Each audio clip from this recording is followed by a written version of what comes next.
I know I look rough because I feel rough because I just worked the hardest I've ever worked in 1 week. I swear to you, I put in at least 5 hours a day, 5 days in a row on top of my normal business hours to help you guys get all your comments in. Altogether, I am happy to report, including my own, we got 53 comments in that I either proofread and returned or submitted for you, or that people told me they submitted on their own. There was an excellent selection of comments. I'll just remark on just a few. A lot about protracted withdrawal and how some of us are more injured than others because of the irresponsible deprescribing that doctors are doing, like with detox facilities, cold turkeying people off. But most of all, I'd say 75% of the comments were about tapering and how the guidance was totally missing the point of 5 to 10%, but not mentioning anything about lower doses available at compounding pharmacies or by manufacturers, or how someone was supposed to cut 5% off.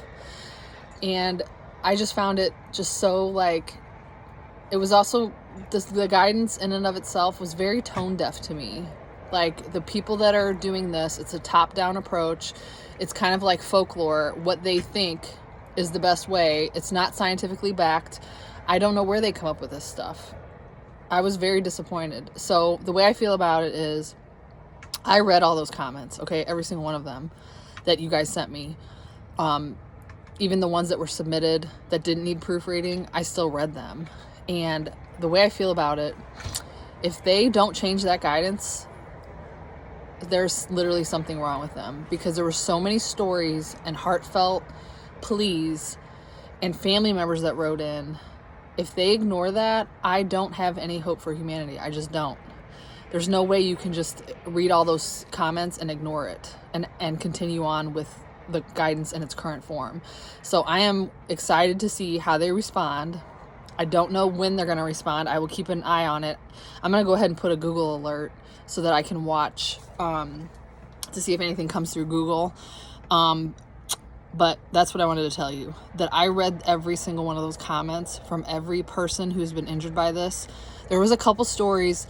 The people were so cognitively impaired they could not write it, and I had to help them, okay?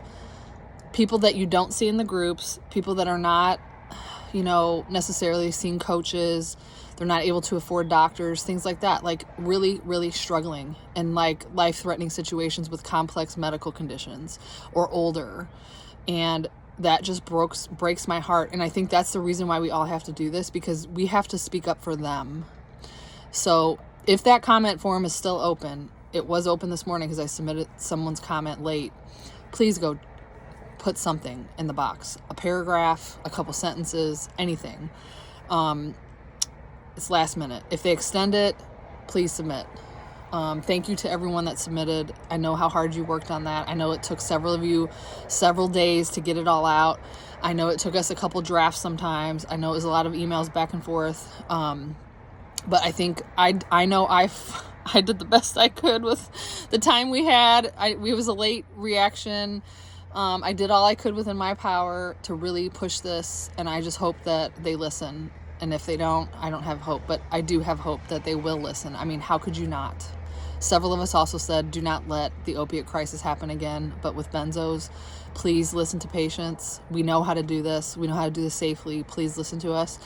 So I'm just crossing my fingers. Thank you all. And I promise I'm taking a day off tomorrow. I will not be answering email or phone calls or nothing. Okay. Tomorrow I need a day off. Okay. I love you guys. Bye.